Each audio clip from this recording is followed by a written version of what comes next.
We're going back to basics again, Ned Rig style. It's the Ned Rig right here. If you're not familiar with the technique, we'll just go ahead and start there. Pretend you're not familiar with the technique. It is called the Midwest Finesse Rig. That's what Mr. Ned Katie himself is the one that really kind of pushed. That's where the Mr. Ned Rig, he's the one that kind of pushed it to the forefront. He does a lot of outdoor writing, and he does a lot of logging on catching his fish. He lives out in Kansas, but the Ned Rig is something that has really caught fire as far as on the pro tournament trail, and avid bass anglers all over the place. They have really gotten to understand the power of this little bait right here. Now there's a couple different manufacturers. I mean, you can modify regular worms as it is to cut them down and make them smaller, but it's really kind of almost a stub of a worm. This one is 3 1/4 inches, but something in between 3 and 4 inches is kind of a standard for the bait. You want something that doesn't have any kind of kick to it, because the bait sailing and kind of rocking as it falls, part of the key to the technique. That's just a little tip for coming up later. And then the little small hooks and the smaller jig heads are also a big key to this technique. And we're talking, from a 1/16 ounce up to, I mean, you can use up to a 1/4 ounce, but the smaller the jig head, a lot of times that is more effective. The rate of fall on the Ned Rig is very important as well. So you see I've got a spinning rod here, and that is definitely the preferred method to using this little rascal. Now on the heavier ones, you could probably get away with throwing it on a bait caster, but for the Ned Rig, 90+% of the time, it's a spinning rod technique. But it doesn't have to be 6-pound test. Initially I thought 6-pound test, the lighter the better. With most techniques, that is the way to go. You don't have to go all the way down to 6 here. 8 is plenty. In fact, Ned Katie himself, he likes 10-pound test on his leader on spinning rods, and so I've kind of settled on that 8. Sometimes I'll go up to 10, but I'd use that 8-pound Sunline Sniper. That's my preferred leader line, but that's what I use. He uses 10-pound, and I asked him, why do you use 10-pound? Why not lighter? And he said, I don't want the bait to fall too fast. I want to slow the fall a little bit, because the way he fishes it, it's a lot about that fall rate. That is a big deal. So when I kind of go into explaining how to fish this little deal, that's kind of where that's going to come into play. So you want a little bit lighter line, but not light line. So 8 or 10-pound test is really where you want to be on your leader length. I always use 12-pound braided line. I've got X plasma, but a good braid is important on your on this technique. Use about a 20-foot leader. I like that 20-foot leader here.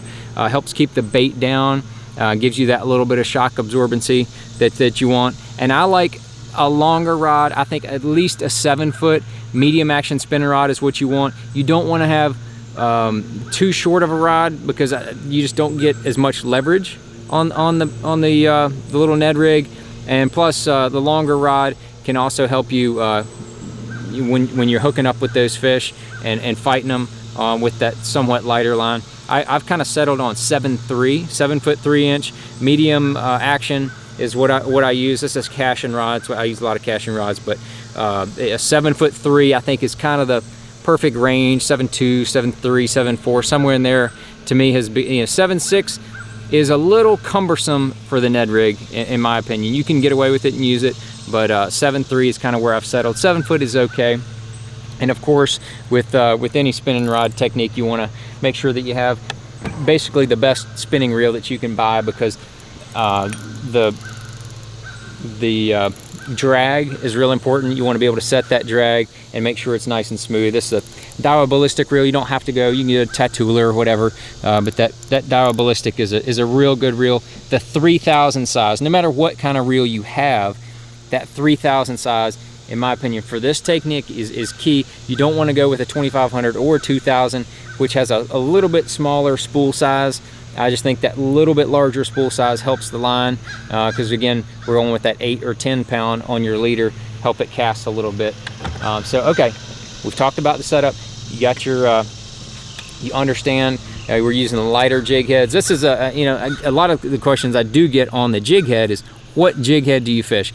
Now, Z-Man has their Finesse TRD, which is a fantastic little Ned Rig bait, and they have a jig head as well for different sizes. They have different ones.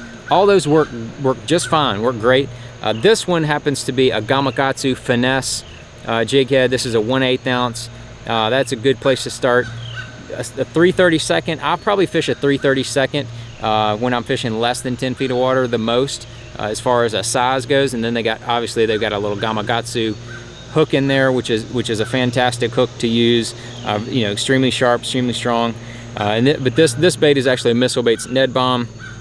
I like the tail flat so it helps the bait rock, which you will see in just a minute on why I like that when you see how I fish it. So the little short stubby baits are the deal, and then the jig heads are definitely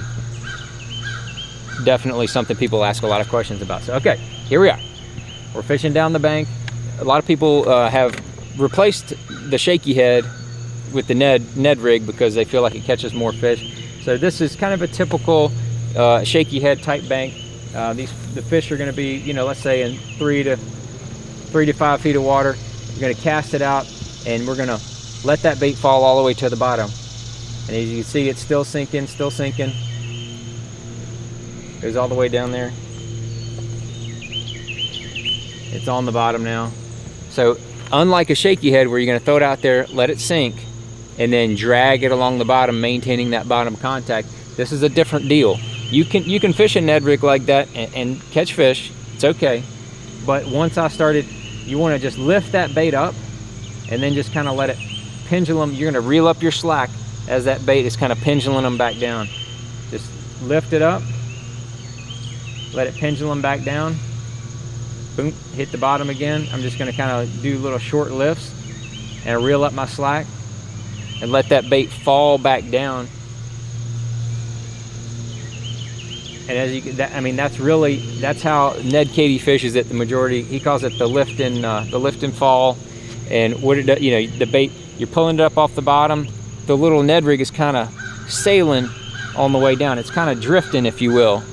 And that is a big deal. You can, when you fish a Ned Rig around cover, let's say like these docks, you're gonna skip your Ned Rig up under these docks.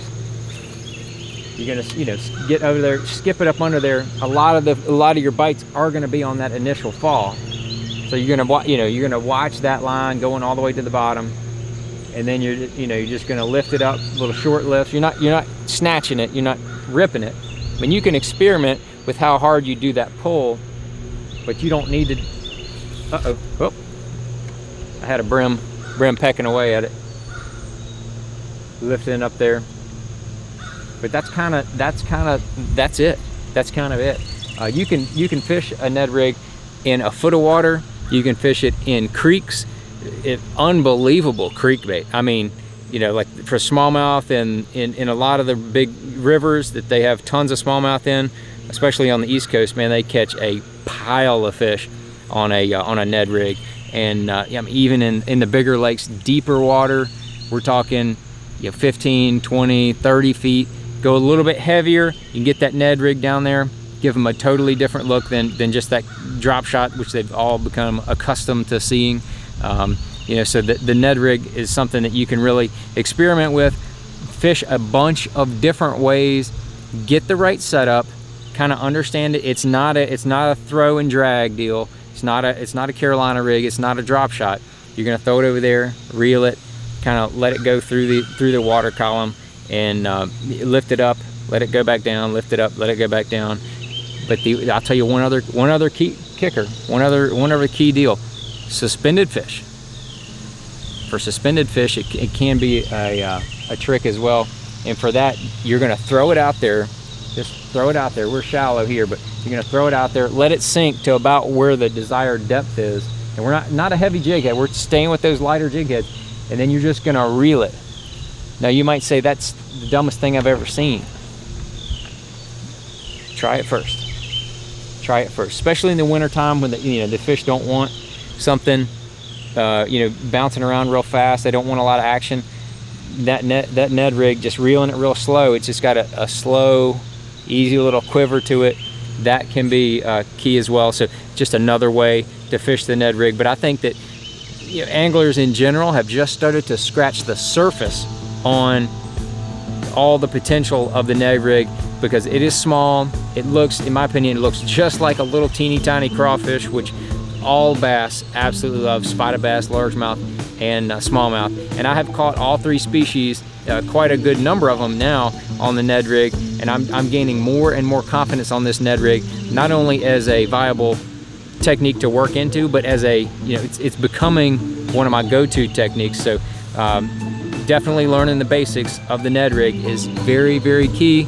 So the more you fish it, the more you'll learn. But those are the basics of how to fish a Ned rig, and hopefully that can get you pointed in the right direction to be catching big fish on that little teeny bait.